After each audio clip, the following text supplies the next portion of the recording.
माझे नाव सौ माधुरी शैलेश मुंगे आहे। मी उमरखेड जिल्हा यवतमाळ येथील रहिवासी आहे।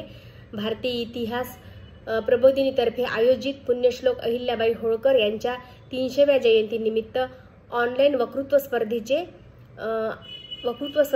स्पर्धेमध्ये सहभागी होताना मला विशेष आनंद होत आहे। मी आज लोकमाता अहिल्याबाईंचे जीवन, कार्य, विचार आणि आजची परिस्थिती यावर बोलणार आहे। अहिल्या मातेचे जीवन हे अतिशय खडतर होते। छोट्या चौंडी गावातील मानकोजी पाटलांची ही 7-8 वर्षाची अहिल्या धाडसी, निडर, निर्विकार भाव तिच्या वागण्या बोलण्यात दिसायचे। हे ओळखायला मल्हारराव होळकरांना वेळ लागला नाही आणि त्या छोट्याशा कन्येला आपली सून म्हणून अभिलाषा करणे। वैभव संपन्न होळकर कुटुंबात गुणसंपन्न अहिल्याबाईचे पदार्पण झाले। आता सारे जीवन त्यांचे बदलले। प्रत्येकच मुलीला लग्नाआधी आपला पती कसा असावा, रूपवान, गुणवान, वीरपुरुष अर्थात मनाजोगा असावा, परंतु अहिल्याबाईंचे हे सर्व स्वप्न धुळीस मिळाले। अतिशय सुखलोलूप अशा खंडेरावांना आपली कर्तव्यपरायणता, भावी राज्याचा शासक एक ना अनेक प्रसंगातून अहिल्या मातेने निदर्शनात आणून दिले आणि शेवटी कुंभेरच्या युद्धप्रसंगी त्यांच्यामध्ये वीररस निर्माण केला। त्याचा चांगला प्रभाव देखील झाला, परंतु दुर्दैवाने तोफीचा गोळा अंगावर पडून त्यातच खंडेरावांचा मृत्यू झाला। आता सती जाण्याचा निर्णय अहिल्याबाईंनी घेतला, परंतु मल्हाररावांनी गुणी पुत्रवधूला सती जाण्याच्या निर्णयापासून परावृत्त केले आणि ते म्हणाले, बाळे अहिल्ये, तुझ्या सती जाण्याने तू मोक्षाची धनी होशील, पण मी म्हातारा, माझ्या आता त्राण उरला नाही। त्याने उभारलेला हा डोलारा असा कोलमडू देऊ नकोस। आता तूच ठरव, तुला भस्म व्हायचे की या लावारिस प्रजेचे आई बनून पुत्र भावनेने पालन करायचे आहे। अहिल्याबाईंनी आपल्या सामाजिक कर्तव्याला महत्त्व देत राणी बनून प्रजेचे पुत्रवत पालन करण्याचा निर्णय घेतला आणि आई पण अहिल्याबाईंचे जीवन त्यांच्या आयुष्यामध्ये सुखाचा लवलेशही नव्हता, परंतु प्रजेच्या जीवनात सुख कसे निर्माण करावे हेच त्यांनी ध्येय ठेवले। पती गेला, सासरे गेले, सासवा सती गेल्या, छोट्या छोट्या सुना देखील त्यांच्या सती गेला, जावई गेले, मुलगी सती गेली, मुलगाही गेला आणि छोटा नातू देखील गेला। असे 29 मृत्यू अहिल्याबाईंनी आपल्या आप्त स्वकीयांचे, अगदी जवळच्या लोकांचे पाहिले। अहिल्यादेवींचे कार्य अतिशय खडतर शब्दात किंवा विचारात मांडणे अतिशय अवघड गोष्ट आहे। ब्रिटिश इतिहासकार जॉन कियास द्वारा त्यांना the philosopher of the queen ही उपाधी देण्यात आली। ब्रिटिश त्यांना समजू शकले, पण आपण कुठेतरी कमी पडतो हे मात्र दुर्दैव।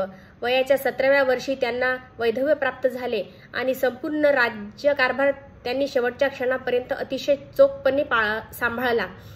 प्रजेचे पुत्रवत पालन केले। रस्ते, मंदिराचा जीर्णोद्धार, पाणवठे, घाट, तळे, अन्नछत्र, साधू संतांसाठी आश्रम, विद्यार्थ्यांसाठी गुरुकुल, औद्योगिक दळणवळण तर हे सर्वश्रुत आहे।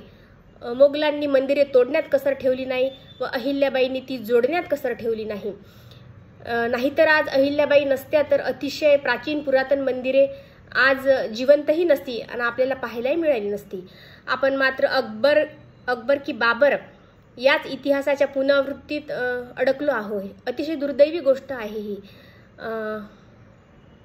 फंदीसारख्या विख्यात कविराजाला आश्रय देऊन त्याच्या गीतातील शृंगार रस काढून टाकणे आणि ऐकणाऱ्यास वीर रस निर्माण होईल हे सुचवणे हे माता अहिल्याच करू शकतात। त्यांच्या कार्यामध्ये कुठेही त्यांनी कसर ठेवली नाही। राज्याला जेव्हा वारसाची गरज आहे, राज्याला जेव्हा वारस नाही हे ऐकून राघोजीदादा चालून येतात 40,000 फौजेनिशी। त्यावेळी जराही न डगमगता मोठ्या शिताफीने स्त्री सैन्य तयार करतात। जे काम पुरुष करताना मिजाज दाखवतात तेच काम आज स्त्रियांना करायचे होते। अर्थात युद्ध स्त्री सैन्य हे प्रचंड उत्साहात होते। त्यासाठी देवीने एक पत्र राघोबादादांना पाठविले। तुम्ही जिंकलात तर स्त्रियांकडूनच आणि हारलात तरी स्त्रियांकडूनच। दोन्हीकडून तुमची नामुष्की झाल्याशिवाय राहणार नाही, याचा तुम्ही विचार करा। ताबडतोब राघोबादादांनी एक उत्तर पाठवले की नाही, आम्ही तर तुम्ही ज्या पुत्र शोकात बुडालेले आहात त्यासाठी आम्ही तुम्हाला सहानुभूती देण्यासाठी आलो आहोत आणि आम्ही युद्ध करायला अजिबात आलेलो नाही आहोत.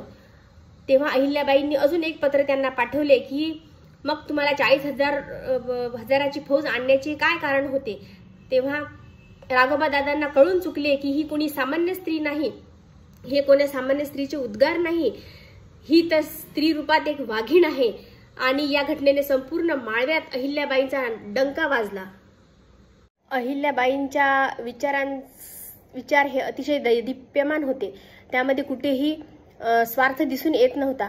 एखाद्याच्या आयुष्यात सहनशक्ती पलीकडे दुःखाचे डोंगर कोसळता मनुष्य हतबल होऊन जातो. अशावेळी आईसाहेब जिजाऊ, ताराराणी, राणी लक्ष्मीबाई, राणी दुर्गावती, मा अहिल्याबाई होळकर अशा एक ना अनेक महान स्त्रियांनी कुणीही मागे पुढे नसताना, चहूदिशांनी शत्रूंनी वेढलेले असताना कुशल राज्यकारभार सांभाळून दाखवला आणि जगापुढे फार मोठा आदर्श निर्माण केला. अहिल्याबाईंनी अतिशय साध्या पद्धतीने अगदी घोंगडीवर बसून राज्यकारभार चालवला. त्यांनी कुठलेही रत्नजडित सिंहासन त्यांना नव्हते. त्यांनी आपल्या संपत्तीचा मिजाज कधीही दाखवला नाही. आपल्या राज्याच्या सीमा त्यांनी विस्तारल्या नाहीत, परंतु जे राज्य आहे ते कसे सुरक्षित राहील याचा त्यांनी खूप विचार केला आणि ते सुरक्षित ठेवले. आपण भारतात कुठेही जा, आपल्याला अहिल्यादेवीने स्थापन केलेली एक तरी गोष्ट पाहायला मिळते. ही फार अभिमानास्पद गोष्ट आहे. मल्हारराव जेव्हा युद्धावर जायचे तेव्हा संपूर्ण राज्यकारभार ह्या अहिल्यादेवी सांभाळायच्या. सर्वात कठीण म्हणजे दारुगोळा, हे सुद्धा ते पाहायच्या. दारुगोळ्याला लागणारी रसद याची पाहणी करायच्या आणि पैचा हिशोब त्या ठेवायच्या. एकदा खंडेरावांना सुद्धा दंड भरण्यास त्यांनी भाग पाडले. मग तिथे पिता पुत्र पती याची कोणाची गय केली जायची नाही. एकदा असाच प्रसंग आला. त्यांचा पुत्र मालेराव यांनी भरधाव अश्वरथाने एका गायीच्या पिलास चिरडले आणि ती गाय तिथेच बसून राहिली. हे जेव्हा त्यांच्या कानावर आले, हे जेव्हा मातेच्या कानावर आले, तेव्हा त्यांनी दरबारामध्ये आपल्या सुनबाईंना प्रश्न केला की सुनबाई, अशा अपराधासाठी कोणता बरे दंड देण्यात यावा. आणि सुनबाईला कुठलीही कल्पना नसताना तिने प्राणदंड द्यावा अशी मागणी केली. आणि जिथे गायीचे वासरू गतप्राण झाले तिथेच मालेरावांना बांधण्यात आले आणि एक अश्वरथ तयार झाला आणि त्यांनी आज्ञा केली की जसे गायीच्या वासराला मालेरावांनी चिरडले आणि तसेच याला मालेरावांनी चिरडले तसेच मालेरावाला सुद्धा चिरडण्यात यावे. मात्र त्या अश्वावर आरूढ व्हायला कोणीही धजावत नव्हते. तेव्हा त्यांनी स्वतः त्या रथाचे नेतृत्व केले आणि तिथे एक अशी छोटीशी घटना घडली की त्या रथाच्या समोर वारंवार ती ज्या गायीचे वासरू निष्प्राण झाले ती गाय वारंवार आडवी येत होती. इथे आपण गाय आणि माय यामध्ये अंतर नाही याची आपल्याला प्रचिती नक्की येईल. आणि तेव्हा असा निर्णय घेण्यात आला की शेवटी गायीचीच इच्छा नसावी असा निर्णय घेण्यात आला. आजही महेश्वरला आडा चौक हे ठिकाण पाहायला मिळते आणि गाय आडवी आल्यामुळे कदाचित आडा चौक हे नाव त्याला. आजचे प्रश्न अतिशय किचकट आहेत. सोशल मीडियाच्या अति वापराने मुली वाईट गोष्टींना बळी पडत आहेत. अशा वेळी वाट चुकलेल्या मुलींना आत्महत्येशिवाय पर्याय राहत नाही, कारण त्यांना घरच्या वाटा ह्या बंद झालेल्या असतात. या काळाचा एक ट्रेंड आहे की आपण जेव्हा मुलगी जन्माला येते तेव्हा तिचे अतिशय धूमधडाक्यात स्वागत करतो, फोटो अपलोड करतो, त्याला लाईक्स मिळतात. परंतु हीच मुलगी जेव्हा वयात येते तेव्हा आई वडिलांच्या जीवाचा फास होते. एखाद्या वेळी जर मुलीला वेळ झाला तर आपल्याला तिची इतकी काळजी लागते की तिने जर फोन उचलला नाही तर आपल्या मनामध्ये अनेक वाईट विचारांचं थैमान सुरू होते. आणि खरोखरच ही परिस्थिती अत्यंत वाईट आलेली आहे. आई वडील कर्ज काढून मुलींचे लग्न ठरवतात आणि ऐन वेळी मुलगी घरात नसते. आई वडील किती भाबडे असतात. संपूर्ण आयुष्य मुलांच्या संगोपनात खर्च करतात, मात्र ही मुलं क्षणातच सर्व धुळधाण करतात. आपण स्त्रिया सुद्धा या सोशल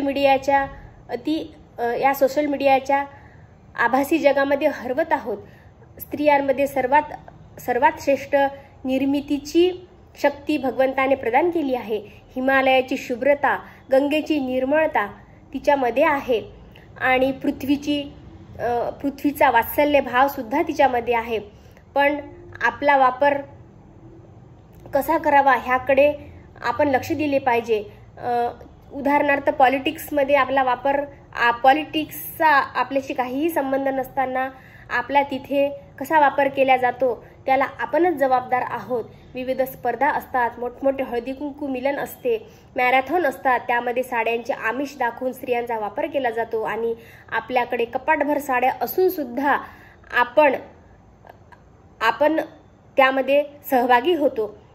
एक माता तर कडेवरच्या बालकाला घेऊन मॅरेथॉनमध्ये धावत होती, तेव्हा आमच्याच पैकी कुणीतरी तिला थांबवले आणि म्हटले की अगं 100 रुपयाच्या साडीसाठी तू या चिमुकल्या जीवासोबत खेळत आहेस, तू पडशील आणि या चिमुकल्या जीवाला सुद्धा इजा होईल. हळदी कुंकवाच्या कार्यक्रमात एकमेकीच्या अंगावर पडतात आणि कुणाचा हात तर कुणाचा पाय मोडला जातो. अशा दुर्दैवी घटना कानांवर येतात आणि पुरुष वर्गात स्त्रियांचे हसे उडवले जाते. स्त्रियांना अक्कल नाही वगैरे असे म्हटले जाते. ही फारच दुर्दैवी, स्त्री जातीसाठी ही फारच दुर्दैवी गोष्ट आहे. एका साडीसाठी त्या काहीही करतात. आपल्याला ही परिस्थिती बदलवायची असेल तर चांगले विचार, चांगल्या गोष्टी आणि आदर्श स्त्रियांचे चरित्र कोळून प्यावे लागणार आहे. अहिल्याबाईंच्या हातातील शिवपिंडीचा एकच अर्थ होतो की अमृत प्यायला तर सारेच धजावत असतात, अमृत प्यायला सारे उत्सुक असतात, परंतु शिवाप्रमाणे हलाहल विष प्राशन करणारे एखादाच करतो. अहिल्यादेवीचा वारसा आपण पुढे चालवूया. यावर विचार नाही तर आपण कृती करूया. व्यस्त झालेल्या या भारताला एका सूत्रात बांधणारी स्त्रीरत्न अहिल्या माता, राजयोगिनी, कर्मयोगिनी अहिल्यामाई चरणी कोटी कोटी वंदन. इतिहास प्रबोधिनी व सर्व टीमचे खूप खूप आभार. इतिहास प्रबोधिनीचे खूप खूप आभार आणि सर्व टीमचे एकदा मनपूर्वक आभार आणि विशेष म्हणजे गृहिणींना संधी दिल्याबद्दल खूप खूप आभार. जिने संतती मानिले स्वप्रजेला, जिने सौख्य सोयी दिल्या भारताला, जरी दुःखिता तृप्ती देई दुजाला, नमस्कार माझा अहिल्या सतीला. धन्यवाद.